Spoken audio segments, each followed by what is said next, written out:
Good afternoon, ladies and gentlemen. My name is Larry Lederman, and I'm the coordinator of CIGI's Global Policy Forum in Ottawa. This is the first of 6 forums we will be holding in the 2014-15 period in Ottawa. I'm delighted to welcome guests from the Diplomatic Corps here today, including the Ambassador of Thailand, His Excellency Pisan Manawapat, and the Ambassador of Vietnam, His Excellency An Dung To, and representatives from the embassies of the United States, Spain, Russia, Indonesia. Also representatives of Finance Canada, other departments in the Government of Canada, the University of Ottawa, and Carleton University. And it's now my pleasure to ask Paul Jenkins, Distinguished Fellow of CIGI and a former Senior Deputy Governor of the Bank of Canada, to introduce our guest speaker. Paul. Thank you very much, and good evening, everyone.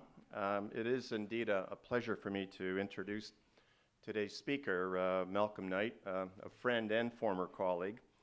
Malcolm has had a very distinguished career, both internationally and here in Canada.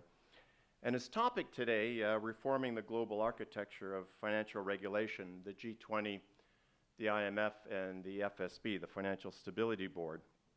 And this, without question, is an important issue, certainly as we think about the events in 2008-9 and subsequently, but also something very important here in Canada. And it's an issue which Malcolm brings a great depth and broad set of experiences and an important perspective to share with us this evening. Malcolm was with the IMF from 1975 to 1999. Senior Deputy Governor of the Bank of Canada from 1999 to 2003, General Manager of the Bank of International Settlements from 2003 to 2008, and Vice Chair of Deutsche Bank Group from 2008 to 2011. So in one form or another, both private and public, Malcolm has been, if you like, at the table discussing and shaping global financial regulation for much of his career. In sum, Malcolm brings a combination of strong analytic, academic, and practitioner's perspective to today's topic. Malcolm, welcome to Ottawa, and over to you.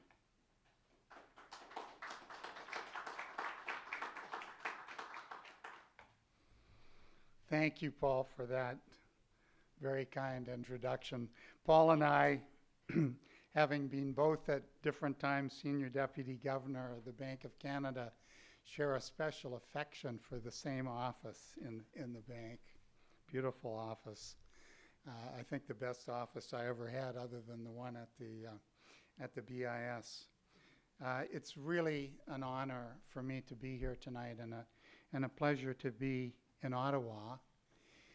The topic, Paul mentioned it to you, reforming the global architecture of financial regulation, the G20, the IMF, and the FSB. Now, some of you may think that that's a form of alphabet soup, but I hope that by the time I've finished this lecture, you'll have a little bit of an idea about what these different acronyms mean and what these different bodies do, because actually they're very important on the global stage. So what I want to do is to discuss the profound changes that have taken place since the international financial crisis in the governance arrangements, the governance process for coordinating macroeconomic policies and financial regulatory policies at the global level. And this is a big deal because we don't live in a bunch of sovereign states that are billiard balls like they might have been in the 19th century. Everything now is intimately interconnected. And so the governance process has to change in a way that moves that forward. Now, in the 3 decades before the international financial crisis broke out really in August of 2007, it was the G20, or the G7 leaders summit meetings that were the highest self-selected body that managed international economic policy coordination. I think most everybody understands that the G20 or the G7 is a restricted group. It's restricted to the political leaders of the 7 most important advanced countries. And that, of course, is the United States, Japan, the United Kingdom, Germany, France, Italy, and Canada. And from 1976, when it was set up onward, the G7 summit process was the focus of macroeconomic policy coordination. The G20 leaders were assisted at the technical level by the International Monetary Fund through its World Economic Outlook exercises, which project how the global economy is going forward. But as far as we know, the G7 leaders didn't spend much time talking about issues in financial regulation. And there was probably a reason for that. And the reason probably was that they saw their domestic financial systems as the most sophisticated, the best regulated, and therefore the safest in the world. And as a result, over that whole long period, regulation of what was becoming a more and more integrated global financial system remained fragmented across national regulators and supervisors. So the impetus to strengthen financial regulation in an internationally harmonized manner actually came from the central bank governors and the financial regulators who met every 2 months at the Bank for International Settlements in Basel. And they had some important achievements. Just to give you one example, the 1988 Basel Accord achieved a very major strengthening of the capital adequacy of internationally active banks in the early 1990s. And then later, in the mid-1990s, the Basel Committee on Banking Supervision propounded its core principles for effective banking supervision, which were very important in establishing a globally accepted set of good practice standards for banking. And also beginning in the mid-1990s, the International Monetary Fund developed a program which it called the Financial Sector Assessment Program, in which it analyzed and continues to analyze the strengths and weaknesses of the financial sectors of its member countries. Now, when the financial crisis first struck the US, the UK, and the Eurozone in August of 2007, it triggered the global Great Recession from 2007 to 2009, and the subsequent stagnation of output and employment that we all know only too well. It caused a number of banks at the core of the global financial system to teeter on the brink of collapse in late 1988, and it led to the vicious circle of sovereign debt problems and bank distress in Europe and the Eurozone that broke out in 2010. But in contrast to most of the financial crises of the preceding several decades, the epicenter of this crisis was not the developing world. Rather, it was the financial systems of a number of advanced countries, particularly, of course, in the initial stages, the United States. And in the Great Recession that followed the crisis, output and employment fell precipitously in many countries. Investment ground to a halt. And if it hadn't been for the fact that demand continued to grow quite strongly in a number of the large emerging market economies, these events could have been really a major disaster, perhaps the worst economic disaster since the Great Depression. So in sum, the global financial crisis exposed major weaknesses in financial policy coordination and macroeconomic coordination, and deep flaws in risk management and regulation in a number of the most advanced countries. And actually, the defining moment of the crisis was probably the sudden collapse of the storied investment bank Lehman Brothers on September the 15th, 2008. I don't know how many of you remember it, but I was down the street at Deutsche Bank at the time, and I remember it very well. And one of the most alarming features was of that collapse was the unforeseen interconnections that transmitted contagion to seemingly unrelated institutions and markets. No sooner had Lehman Brothers filed for bankruptcy than the markets learned of the entirely unexpected need for the US government to rescue AIG, American International Group, one of the world's largest insurance companies. And it had to do that because it also needed not only to protect AIG, but also to protect the banks that had bought massive amounts of credit default swap protection from that AIG was selling without adequate capital to back up its positions. And there was further severe stress. Lehman Brothers had borrowed large amounts from the money market mutual funds in the United States, and its failure caused massive outflows of deposits from those institutions.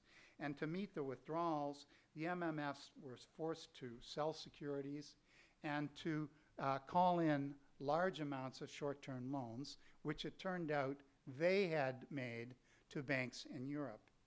And those actions spread the contagion to the US securities market. The stock market, as you may remember, the week of October the 7th, 2008, probably had the largest point drop of all time. And also to the financial institutions on the other side of the Atlantic. Now, as you also know, Canada's banks weathered this crisis largely unscathed. That's because they're well supervised and they're conservatively managed relative to many other financial institutions in other countries. But even in Canada, the freezing up of the asset-backed commercial paper market really distorted our credit markets here for a long time until that problem was resolved. And at the end of the day, it's really not all that comforting to know that your house is built of solid brick if the whole neighborhood around you is going up in flames. So it was a very, very disquieting incident for all the financial market participants, including in Canada. Now, the crisis reached a near meltdown in the last 3 months of 2008, and at that time, global leaders, after really a full year of policy drift, finally realized that they had to take some action. If a financial crisis leads to a great recession of the severity that we've seen, global leaders have to find a way to address it. And I think they realized immediately that this required nothing less than a fundamental reform of the global architecture of financial regulation. A global reform that would ensure that the financial system can absorb shocks while continuing to allocate savings efficiently even when economic times are stormy. And in order to prevent regulatory arbitrage across jurisdictions from shifting the riskiest financial transactions to the lightly regulated sectors, this regulatory reform would need, at least its major elements, would need to be harmonized internationally. That's an important point that I'll come back to. Furthermore, the fact that the financial crisis impacted both advanced countries and emerging market countries demonstrated the need to broaden the group of decision makers involved in coordinating these policies to include not only the self-styled advanced countries. I'm not quite sure why we use that word, but we can't use industrial countries anymore because we're in the post-industrial age. Not only the advanced countries, but also the emerging market and developing countries needed to be brought into the tent of decision making. Well, of course, the G7 was too restricted a group really to allow that. And so the obvious governance structure that would be appropriate appeared to be a broader group of countries. Now, you may recall that the G20 had been invented as a country grouping 8 years before the crisis in 1999 by then Canadian Finance Minister, the Right Honorable Paul Martin, and then US Treasury Secretary Lawrence Summers. And that grouping consists of the G7 countries, Australia, the European Union as a group having a seat, and then the 11 most systemically important emerging market economies in the world. I'm not going to list them. You all pretty much know what they would be. Also in 1999, the G20 set up the Financial Stability Forum. And that was set up to allow central banks, financial regulators, and finance ministries of the systemically important countries, including some emerging market economies, in collaboration with the BIS and the IMF and international standard setters, to meet together to discuss ways of enhancing international financial stability. So those were the two governance changes that took place at that time. So by the time of the crisis in 2008, the G20 finance ministers and central bank governors and the members of the Financial Stability Forum had been meeting together for 8 years. So the crisis raised the stakes for the G20 process, and in response, the heads of state and government of the G20 gathered in Washington for their first ever summit meeting on November the 14th and 15th of 2008. And in holding that first of what was to become an annual summit process, the G20 abruptly essentially pushed aside the G7 as the preeminent self-appointed group to manage economic and financial policy coordination. The G7 summits continue, of course, but they've become more focused on the political aspects of international relations. The governance of economic policy cooperation has clearly shifted to the G20 summits and the associated meetings of G20 finance ministers and central bank governors.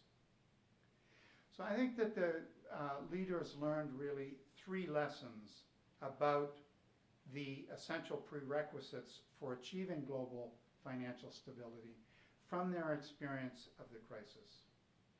The first lesson is that although today's sophisticated market-based financial system channels funds more efficiently than a bank-dominated system of credit intermediation in normal times, it creates much larger booms and busts in asset prices and in total credit than a tightly regulated banking system. And therefore, the new system can be much more unstable than the old one was when it's subjected to stress. The second lesson was that a financial system-wide crisis is likely to cause much more severe and prolonged recessionary pressures than the usual macroeconomic triggers of weak economic performance, like the end of an investment boom or a sudden jump in commodity prices or fiscal and monetary policy taking the punch bowl away from an overexuberant private sector. And the third lesson is that since the recent financial crisis was in large measure a result of these regulatory gaps and inconsistencies across different jurisdictions that permitted risky activities to hide in the shadows of the global financial system, global financial regulatory reform needs to be, at least its major elements, capital requirements, liquidity requirements, etc., need to be harmonized internationally. Otherwise, we'll have regulatory arbitrage and we'll have hidden risks. So in line with these lessons, the G20 leaders' Washington summit reached a historic agreement to implement a comprehensive program of internationally harmonized financial regulatory reform. The purpose, of course, was to restore trust in the global financial system. And to accomplish this, the summit leaders took a blueprint for financial reform that the Financial Stability Forum had presented 6 months earlier in a special report to the G7 finance ministers, in which the G7 had failed to act upon at that time. And because the G20 leaders took essentially this report wholesale, their summit documents laid out an astonishingly detailed financial regulatory reform program in terms of the actions to be taken, the bodies that should take those actions, and the ambitious timetable over which the reform should be implemented. Now, that reform program endeavors to enhance the robustness of the financial institutions and markets and infrastructures around the world. So it focuses on vastly strengthening capital and liquidity that the banks and other financial institutions at the core of the global financial system hold against their credit risks, their market risks, and their operational risks. It seeks to end too big to fail by giving big enough capital cushions for the banks to manage their problems without government support. And perhaps most importantly, it puts in place a macro-prudential financial regulatory agency in each key jurisdiction, which has the job of identifying financial system vulnerabilities as they emerge and taking measures to address them before they lead to crisis. That, to a certain extent, still remains an empty shell, except in Canada, where it's worked very well for many years, but it is a basic intention of the reform program. Now, to implement this reform, and here's another piece of the alphabet soup, the summit leaders transformed this Financial Stability Forum, which had been around since 1999, into the Financial Stability Board with an expanded country membership that basically matched that of the G20 itself, and broader authority to coordinate the work on the new financial regulatory regime. So the advent of the G20 summit leaders meetings fundamentally transformed the governance of international cooperation in macroeconomic policy and in financial regulatory policy making. As regards macroeconomic policy, in the monetary policy sphere, the key reserve central banks had been coordinating their liquidity provision since August of 2007, and they continued broadly to do that. In fiscal policy, only a few months after the Washington summit, the G20 leaders met again in the London summit of April of 2009. And there they agreed to commit to implement the largest internationally coordinated fiscal stimulus that had ever been attempted to moderate the adverse effects of the Great Recession on global output and employment. It's almost 6 years since then, and we now see that the G20 countries' subsequent fiscal policy actions didn't quite measure up to the rhetoric. Also, achievement of the goal of a fully harmonized global financial regulatory regime is still a work in progress, and indeed there's some fragmentation going on in the international regulatory reform, which you've probably read about right now, owing to pushback from these new, more stringent regulatory rules by private sector financial institutions, but also the desire of some financial regulators to favor their home country national champions. Well, despite those weaknesses, I think in retrospect it's clear that the implementation of these G20 initiatives constituted a vital response to the international financial crisis and the Great Recession. And so they are a major achievement of the new G20 governance structure of policy coordination. The institutional arrangements for this governance structure really have three interrelated elements. At the center of the triad, of course, is the G20 leaders' annual summit. And it's the preeminent executive group for taking strategic decisions on reform of regulatory policies and on what to do in terms of coordinating macroeconomic policies internationally. The second element is the group of systemic treaty-based institutions with large or universal country membership: the International Monetary Fund, the World Bank, the Bank for International Settlements, and other official financial institutions and standard setters. And these bodies provide internationally consistent information and projections of what's going on in each of the IMF member countries, and they provide advice on how to improve both macroeconomic performance and financial stability. And the third is the Financial Stability Board, the FSB, which, as I said, was created by the fiat of the G20 leaders in 2009, and which has the challenging task of coordinating the implementation of the global financial regulatory reform.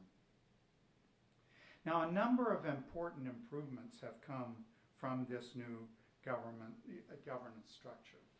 The first is the initiation of the G20 leaders' summit meetings itself. Compared with the G7, the G20 is really a superior executive decision-making group because it includes a number of key systemically important emerging market countries, as well as the advanced countries. So it represents a much broader spectrum of global economic interests. If you look at it, whereas the members of the G7 produce a little more of 40% of global output, they have only about 10% of the world's population. The membership of the G20 covers 2/3 of the world's population and close to 85% of global GDP. And so the fact that consensus can be reached on financial regulatory reform and macroeconomic policy coordination among leaders in such a broad group of countries is indeed a major achievement of governance. The second improvement is the fact that in the aftermath of the crisis, the IMF has really made some major enhancements to the way it operates. It's strengthened its surveillance over the macroeconomic and financial policies of its member countries. It's greatly increased its lending capacity and its ability to make those loans quickly. And it's deepened its analytical work, particularly in identifying the kind of things that cause financial system crises, low probability events, which if they happen will generate really severe downside risks. And third, the FSB has been effective in coordinating the implementation of the G20 program of harmonized financial regulatory reform. And it also cooperates with the IMF staff to identify macro-financial risks in an early warning exercise that they jointly present to the International Monetary and Financial Committee, the finance ministers that meet at the IMF and are its principal policy-making body, and to the G20 in semi-annual presentations. Well, these are significant steps forward, but the point that I would like to make is that further major improvements are still needed in order to provide stronger shock absorbers for financial system stress and to achieve better output growth and employment performance in the global macroeconomy. Let's look first at the International Monetary Fund. The first thing that the IMF management and staff need to do, in addition to what they've already done, is to hardwire a deeper understanding of the structure and vulnerabilities of the global financial system into its surveillance over each of its 188 member countries. Secondly, in performing this role, the fund needs to address the fact that its founding documents, called its Articles of Agreement, do not give it a clear mandate to engage in financial system surveillance over its member countries. And this means it doesn't actually have the authority to obtain the disaggregated financial information from regulators that it would need in order to be fully effective in identifying emerging financial system risks. Third, as the global economy evolves, the international community has to ensure that the IMF's own governance structure adjusts in a manner that's consistent with the changing relative economic weights of its member countries. Back in 2010, the fund proposed increasing the quota shares and voting rights of a number of emerging market countries relative to the advanced countries. And that would have given more voice to emerging market and developing countries in the decisions of the IMF. Unfortunately, the US Congress, which has to approve that measure in order for it to be adopted by the fund, has so far failed to do so. And the political environment in the United States, particularly after yesterday's elections, is probably not getting any better in terms of achieving that goal. And fourth, the fund's member countries have to consider, I think, amending its Articles of Agreement to give it jurisdiction over international capital transactions in a way that's broadly symmetrical with the responsibility that it's had ever since its founding for oversight of international current account trade in goods and services. Because such a mandate would help the fund to obtain more of the information it needs to engage in financial system analysis of its members. As regards the Financial Stability Board, it's been criticized for not being able to ensure effective implementation of internationally harmonized financial regulatory standards. And I think the problem here is a lack of clarity, a fundamental lack of clarity in the mandate of the FSB. Is it a temporary body whose role will end once the G20 program to reform global regulation has been completed later in this decade? Or is it a permanent body that could be granted a mandate to oversee the operation of the reformed architecture of international finance? And if so, what body has the legitimacy to give it such a permanent mandate, and to whom would it report? These are all questions that are, I think, currently being swept under the carpet, but they're issues that really are on the table for the immediate future. Well, that said, I think it's also worth considering, on the other side of this, whether the governance changes that I've described in the G20 process provide maybe a few avenues for strengthening international cooperation in other crucial areas where the global community needs to act, such as achieving further liberalization of international trade, reaching agreement on tax policy, on consistency of tax policies and tax sharing information, managing climate change, and responding to natural disasters from earthquakes to Ebola.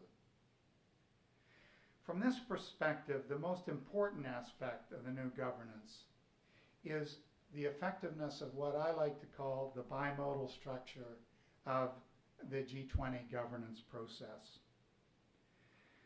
This bimodal structure is the interaction between the G20 summit and the universal treaty-based bodies like the IMF, the BIS, the World Bank, as well as its interaction with the Financial Stability Board. And this has been, I think, a particularly effective governance structure, in particular in dealing with the global financial crisis. Why is that? Well, the global financial system is a highly complex and interconnected dynamic system. It evolves over time in ways that are unexpected, and when it's subjected to stress, as we've seen, it can become highly unpredictable. So what governance arrangements are needed to manage a complicated system like that, to keep it on course or at least avoid a meltdown? I believe that to manage a system like this, you need at a minimum two separate kind of control levers. One control leader is operated by what I call the systemic controller.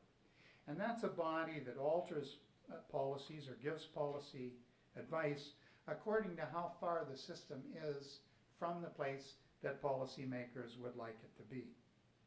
But the other crucial element is an executive controller.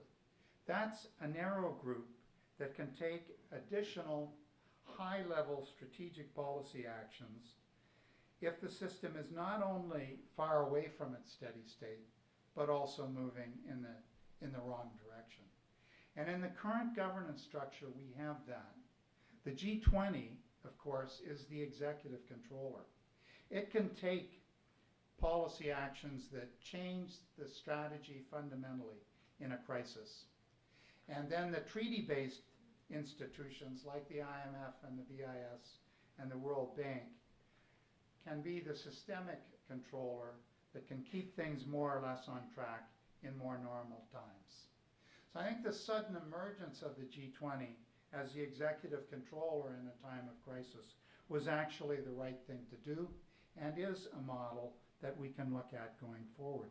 And I think it's at least worth considering whether such a bimodal structure would be also able to improve the performance in other areas that are really of paramount importance in the global community.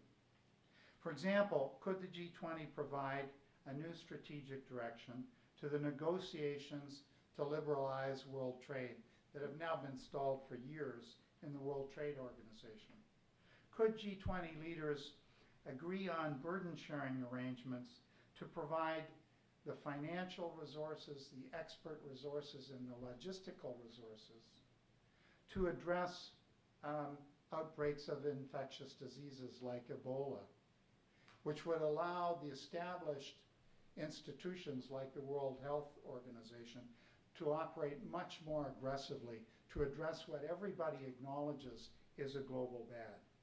Well, clearly the answers to these questions go way beyond what I'm talking about tonight, but I just want to point out that this bimodal structure with a narrow executive group that can take strategic policy decisions that move things in a different direction, combined with universal treaty-based institutions with established responsibilities in their own areas, looks like one that is quite promising. Well, that doesn't mean that there are not major issues that are not being addressed where improvement is needed in the governance in the economic sphere still. So let me close my presentation by noting just two areas, but two very important areas where the governance of international economic and financial policy coordination really must be enhanced further. The first area, which relates more to financial system stability, is that the international community has not granted any institution a mandate to oversee the international financial system as a whole. That's a key governance issue. We're going to have an internationally harmonized global financial regulatory system, hopefully, by 2019. Who will oversee it? Who will say whether it is operating in the right way, whether it needs new regulatory measures to operate efficiently? I've already said the FSB doesn't have that mandate. The BIS has a lot of expertise in the financial system area and in financial stability. And it has very good working relations with the central banks and regulators. But it doesn't have the universal membership that the IMF has, which would make it, would give it broad enough membership in order for it to do that. So the IMF looks like the logical candidate to be granted a mandate to oversee the global financial system. In its own documents, it sometimes suggests that it already has that authority, but that's a problem, because if you look at the Articles of Agreement of the IMF, you can see that it doesn't have that authority. And to claim authority over a major area without having the powers to enforce that mandate is a form of bureaucratic overreach that is very dangerous. So somebody has to have that power. Probably it should be the IMF, but it doesn't have it right now. And that's a hole in the governance structure that needs to be repaired. But the key governance issue in economic policy coordination is the weakness in the institutional setup of the G20 itself, in my opinion. The G20 summit process is certainly superior to the earlier, more restricted Gs, the G5, the G7, the G10. But it's still a narrow, self-selected group, and its members, its member countries, don't have any formal responsibility to take account of the interests of the broader international community in their decisions. Furthermore, the G20 has no established practices for adjusting its country membership over time as the economic weights of countries change and their systemic importance ebbs and flows. So in order for the G20 summit meetings to be accepted by the global community as the executive controller that I've talked about in addressing global economic or other issues, clear rules have to be developed for determining what countries should be included in the group, how the country membership should change over time, and what responsibilities members of the G20 group have to carry out effectively in order to represent the interests of the countries and indeed other stakeholders that will inevitably remain outside its narrow circle. So these improvements to the G20 will be, I think, essential if the bimodal structure of policy coordination that I've spoken about is to gain legitimacy and broad acceptance as the strategic decision-making process in global cooperation. Well, how can we begin to move to such a system of governance? A number of observers, and I'm one of them, have suggested that a possible step forward would be to merge the G20, at least at the finance ministers level, with the IMF's International Monetary and Financial Committee, its main policy-making body that meets twice a year.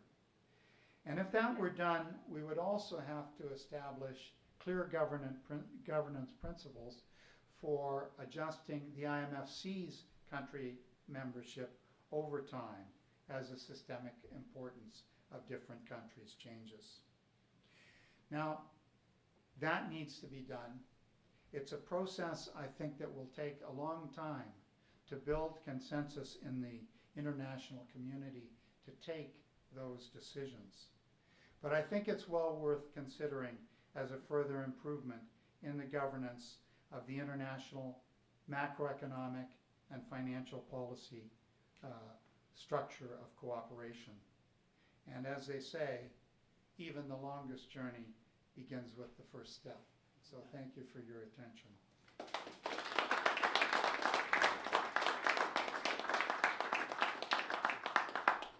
I'd like to thank Malcolm for his very clear and edifying remarks tonight. He raises this vision, this hope, or this prescription for a bimodal system where the G20 can act as an executive controller to help drive the much needed reforms to the global and increasingly integrated financial and macroeconomic coordination system. We can see the need, as he explained, for reform, continuing reform of the IMF. We're about 11 days away now, 10 days away from the G20 leaders meeting, and we've seen how past leaders summits have been hijacked by other issues, whether it was the Greek crisis when their sovereign debt crisis when they were meeting in France, or Syria, the Syrian conflict last year when they were meeting in St. Petersburg. So it may be optimistic to think that this will be the summit in Brisbane where they drive ahead with these reforms. Many of our observers of the G20, including at CIGI, have talked about the lost momentum. But you pointed out in your remarks how the last crisis did capitalize on the good ideas for building the G20 system that Summers and Martin and others had been advancing for years. Maybe if and when the next crisis comes, people will look back to the work that was done on proposing the continuing reforms and the ideas you've put forward. Let's hope it doesn't take another crisis for leadership in the world to capitalize on these good ideas. So thank you for your remarks and for being here today. Thank you very much.